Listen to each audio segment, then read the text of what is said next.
La République dominicaine dans les Caraïbes. Alors, je suis le représentant de la campagne Zéro Expulsion de la région Amérique latine, Alliance internationale des habitants. Alors, nous saluons la proposition d'un document qui soit commun, une déclaration unitaire des organisations d'habitants ainsi que des réseaux qui nous ont accompagnés tout au long de ce processus. C'est à fond. En même temps, le fait d'avoir défini des jours, notamment au mois d'octobre, comme Journée mondiale de l'habitat est essentiel. Pendant 5 années consécutives, nous avons développé la Journée mondiale Zéro Expulsion. Et nous souhaitons que la mobilisation contre les expulsions soit une mobilisation phare de cette Assemblée générale, en vertu de que les expulsions, s'il y a expulsion, il n'y a pas de droit au logement et pas de droit à la vie, ni de droit à une vie digne. Dans ce sens, il nous faut faire un pas en avant par rapport à la réunion de l'Assemblée générale de Mexico. Et il faut inclure un processus, en plus de consolider cet espace dans lequel nous nous rencontrons pour débattre de manière régulière. Nous proposons un processus pour débattre au sein des pays, des continents, d'un processus vers la construction d'une coalisation globale des différents mouvements d'habitants. Un processus qui permettent le débat, qui intégrerait différentes plateformes communes à différentes organisations. Alors, je suis de la fédération d'une coopérative d'habitants en Argentine.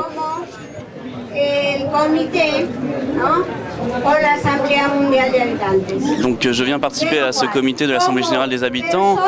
Alors, en tant que femme qui lutte pour un habitat digne, donc je viens à ce forum pour vous demander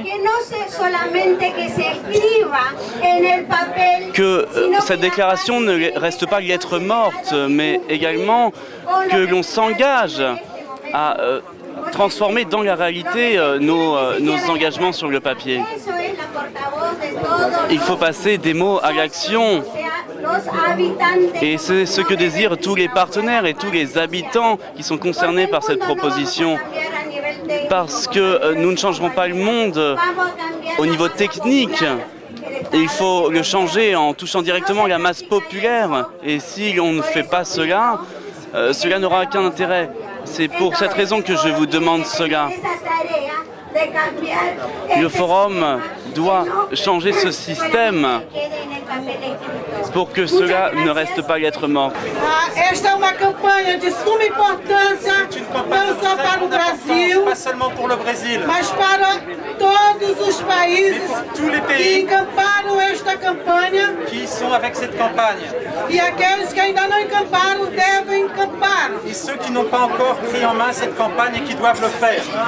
A partir desta campanha, à partir de cette campagne, estamos construindo esta Assembleia. Nous sommes en train de construire cette assemblée que está acontecendo hoje aqui. Qui est en train de se dérouler ici. Ela não construída nesses dias, mas ao longo de mais de 2 anos de construção, de debate nos nossos países, au cours de ces 2 ans, avec la participation de beaucoup de pays, nos nossos municípios, dans nos municipalités, nos bairros locais, dans les quartiers locaux, aonde acontecem os problemas de conflitos nas nossas cidades, où les conflits se déroulent dans nos villes. Portanto, pour cela, a importância de acontecer esta Assembleia com a unidade de todas as entidades, l'importance de de se dérouler cette assemblée avec que a aliança chamou toutes ces para organisations. participar, Et l'Alliance a para appelé tout le monde à estarmos participer aqui pour être ici présent. e a partir deste momento, À partir de ce moment, damos início não só à primeira assembleia, nous allons donner mas a suite à la segunda, première a assemblée, mais la terceira, deuxième, à la até troisième, que nós possamos ter jusqu'à ce que nous cidades puissions avoir justas, des com villes direitos justes, sociais des droits garantidos. sociaux garantis. E para isso temos que ter moradia Pour cela, nous devons com avoir dignidade. de l'habitat, Moradia com dignidade tem avec que de la ter dignité, saneamento, de l'assainissement, água, de l'eau, energia. de l'énergie. E esse documento precisa estar colocado e está faltando. Eu percebi, porque esse é o problema maior na África. Parce que c'est le plus grand problème ici en Afrique. Porque se não temos aqui moradia digna Parce que nous n'avons pas e toujours temos ici problema de com a l'habitation água, digne et é des porque não problèmes de l'eau temos energia. et de l'énergie. E a energia é o maior problema de não termos uma saúde L'énergie, também. c'est le principal problème de ne pas avoir une bonne Então, não santé. dá para não ter esses elementos fundamentais. Il n'est pas possible de ne pas avoir tous ces éléments Para ter fondamentaux. educação, D'avoir de para ter l'éducation, saúde, d'avoir de ter l'éducation, de la santé, transporte, du transport, que ter a qualidade de vida pour avoir de la qualité de vie às nossas populações. pour nos populations. Por isso que nós acreditamos que a convergência dos fóruns sociais mundiais que nós temos construído, que é o 11º, que dizemos que o mundo é Un possível autre monde est possible. quando nós unimos os povos Quand nous unissons les peuples por uma luta pour une lutte conjunta conjointe, por um desenvolvimento social e econômico pour un para o développement mundo. Para o social, nosso país. économique et social pour tout le monde. Portanto, esta é a nossa missão, Donc cela, c'est notre mission. pela unidade Pour l'unité e pela luta. et pour la lutte. Muito obrigada. Merci beaucoup.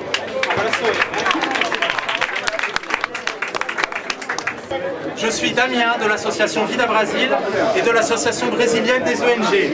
Je suis l'un des rapporteurs de l'assemblée qui a eu lieu sur l'accessibilité et le développement inclusif, qui a été une rencontre de tous les mouvements de personnes handicapées de plusieurs continents. Et nous avons ici, je suis l'un des rapporteurs, nous avons quelques déclarations. Premièrement, la lutte pour l'accessibilité est partie intégrante du droit à l'habitat, au logement et à la ville des populations. La lutte contre l'exclusion doit intégrer la diversité humaine, les femmes, les enfants, les personnes âgées, les personnes handicapées.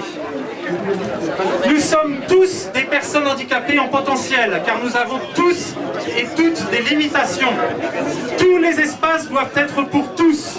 Il faut en finir avec des espaces spécifiques pour les personnes handicapées. Il ne doit pas y avoir un habitat pour les personnes à mobilité réduite et un habitat pour les autres. Il faut un habitat pour tous. Il faut une ville pour tous et pour toutes.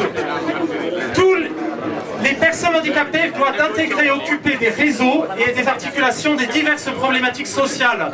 Tout comme ces problématiques, intégrer la problématique du handicap de façon transversale et permanente. L'accessibilité est un combat politique, pas seulement technique, et concerne tous les acteurs sociaux et politiques, et pas seulement les personnes handicapées. L'État, les collectivités locales, les organisations de la société civile, les professionnels de l'aménagement urbain, de la communication et des médias. Merci. Quand on montre quand même, quand on se moque des Africains de l'Afrique, on se moque également des Roumains de l'Europe. Nous sommes venus ici en tant que partie de l'Alliance mondiale des habitants. Donc les villes doivent parler en leur nom, de parler d'elles-mêmes. Donc de parler de leur vie. Je pense que toutes les communautés se sentent de cette manière-là. Je pense d'aller voir quand même, d'aller avec les t-shirts pour voir quand même les conditions les plus déplorables qu'elles vivent. Nous sommes venus ici parce que nous devons nous regrouper avec les autres communautés. Nous ne voulons pas travailler d'une manière isolée et quand même nous entraider. Donc nous faisons partie de l'Alliance mondiale parce que nous voulons nous aider et aider aussi les communautés. Good morning, friends. I am Prashant Anthony from India. Out of 1.2 billion people, 1 milliard 200 millions, slums and payments. donc près d'1 milliard de personnes vivent dans des bidonvilles. I work in Je travaille Asia's largest slum.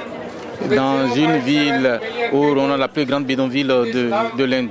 My organization called Proud, People's Responsible Donc Organization. mon organisation s'appelle quand même La Fierté. He is a member of International Alliance. Cette organisation est membre de l'Association internationale des habitants. International level, Donc nous sommes actifs au niveau international.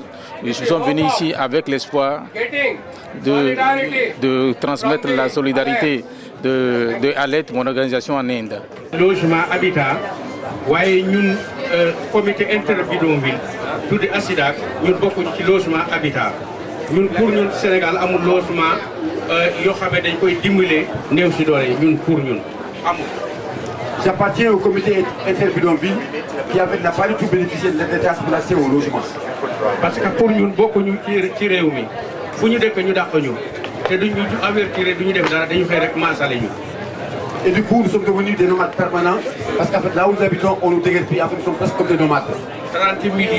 30 700 yoo xamante ni dañ leen a déguerpi te amuñu fenn fu ñu nekk kon bu ñu nee logement sociaux am na pour ñun amul au Sénégal.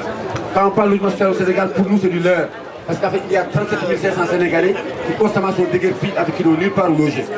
kon ñun defe naa sociaux moom amul pour comité interbidonville ak ñi néew doole ci Sénégal.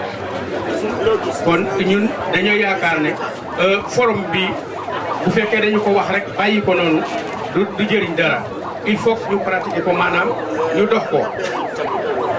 Avec ce forum est une opportunité pour ensemble construire des moyens pour engager le combat commun. Sinon, en fait, si on reste dans les théories et dans les questions générales, on ne pourra rien changer. par ñi ñu yërëm ñoom faale wuñu ñoom seen intérêt bopp rek mooy ñi nga xam ne ñoo ñu gouverner lépp nag ci nit africain yi. waaw kon su ma sañoon bu fekkoon ne sama idée la bu ñu fi jógee dañuy ñu def pexe gis président yi ku ci nekk réew mu ne ñu def fa gis président ba toog ak moom wax ak moom mu tontu ñu xam ci lu ñu nekk. C'est important en fait qu'à partir des niveaux locaux et internationaux, avec que nous fassions des demandes à l'endroit des chefs d'État pour exiger un droit d'accès à un logement sain et décent. Parce que lépp ñu bàyyi ko ci chef d'État bi parce que chef d'État mooy déguerpi mooy bàyyi bu ñu fi jël ñoom ñoo la fi jëlee. Parce qu'en réalité, ce sont fait des pouvoirs dominants qui font déguerpir les pauvres, donc nous devrons faire face à eux. fi ba ñu defee forum bi ba tey amul benn autorité boo xam ne ñëw na fi jël parole pour loo xamante ne nii ñun dinañu secourir wala loo xamante ne nii dina dalal sunu xel ñun ñoo toog rek di wax ci sunu bopp. kon daanaka loolu daanaka wax ci ñun rek la yem te tant que eggul ca kaw du sotti. Voilà, donc en fait, il y a une urgence, en fait, donc là, vraiment qu'on s'organise au niveau local et aussi au niveau international pour faire face. Voilà, je vous remercie. Je pense qu'il faut être solidaire avec les migrants qui sont en train de victimes et qui n'ont pas la possibilité de jouir les droits au logement. Donc il faut être solidaire avec ça. Et les milliers d'enfants qui sont en train de dormir dans la rue, il faut que la déclaration mentionne ça. Et aussi, il faut être inclus une phrase de solidarité avec les 1 500 000 personnes qui sont en train de dormir dans la rue depuis plus de 12 mois. Ouais, ils ne sont pas choisis, ils ne font pas ce choix. Donc c'est la situation après les tremblements de terre. Et ces personnes-là, ils ne peuvent pas jouir d'autres droits à cause du droit au logement, comme du droit à la santé, du droit à l'éducation. Donc il faut peut-être mentionner ça dans la déclaration. Autre chose pour finir, il faut terminer avec l'engagement des organisations présentes ici à l'Assemblée. Il faut que l'Assemblée s'engage à mener des actions pour pouvoir acquérir le droit au logement qui est un droit fondamental des partie du droit socio-économique. Merci. Donc on fait face à quelque chose qui est vraiment injuste. Il y a très peu d'habitants qui ont accès aux ressources et les autres n'en ont pas. Parce que nous connaissons que les ressources sont en diminution, que nous devons travailler ensemble pour régler quand même les problèmes. Et en conséquence, cette plateforme que nous avons, nous devons travailler ensemble. Donc ça doit être un espace pour que nous devons nous retrouver, nous devons parler, nous devons écouter les uns les autres, nous devons apprendre des uns des autres, nous allons collaborer les uns les autres pour trouver des moyens réels pour faire face à ces problèmes. C'est à travers la coopération et c'est à travers l'écoute des autres, à travers quand même les échanges et à travers les échanges que nous allons parvenir quand même à mener des actions conjointes. Je vous demande pardon, ayez en tête, l'unité est très importante. L'unité fait la force. Et mon organisation s'appelle la CAP, Coordination des associations de premier niveau. En fait, j'envoie un message fort pour tout le monde entier. En fait, le problème est ici, au Burkina Faso, nous avons un quartier, ça veut dire un arrondissement où il y a... où il y a 43 000 personnes qui n'ont pas encore les parcelles. Et aujourd'hui, ces femmes qui balayaient le sable n'ont pas eu les parcelles. Ils revendiquent les parcelles. C'est pourquoi, ensemble, dans ce forum ici, que nous puissions crier, parce que si le peuple est menacé, il doit crier plus fort pour se faire entendre. Donc pour ça, dans une action de solidarité et de synergie dans le monde, pour pouvoir lutter contre ces méfaits sur la population faible. Merci, je vous remercie. Je tiens d'abord à remercier l'Alliance et des habitants, beaucoup. Moi je viens de Suisse, je fais partie de la coopérative, la CODA, c'est une coopérative qui a maintenant 15 ans d'existence et un peu plus au niveau culturel puisqu'il y a d'autres coopératives d'habitants qui existent surtout en Suisse alémanique. J'habite dans le premier immeuble qui a été construit en Suisse romande. Je considère le cadre de vie choisi comme la première cellule politique. Donc pour moi je pense être un combattant en parlant de logement, pour moi c'est pas du tout insignifiant, il ne s'agit pas juste de trouver des mètres carrés, mais c'est un certain nombre de combats qui ont été menés. Chez nous, c'est surtout le foncier qui a permis évidemment à Genève d'être combattu, c'est-à-dire qu'on a sorti les immeubles du marché. On a commencé un combat qui a duré pas loin de 25 ans pour sortir des immeubles du marché. Vous imaginez que ce n'était pas une simple affaire dans un pays comme Genève. Et d'autres axes sont très importants. J'ai entendu donc le témoignage évidemment italien. Par exemple, on tient compte au moins de 4 axes de mixité. Il y a la mixité générationnelle, c'est-à-dire qu'il puisse y avoir des étudiants chez nous.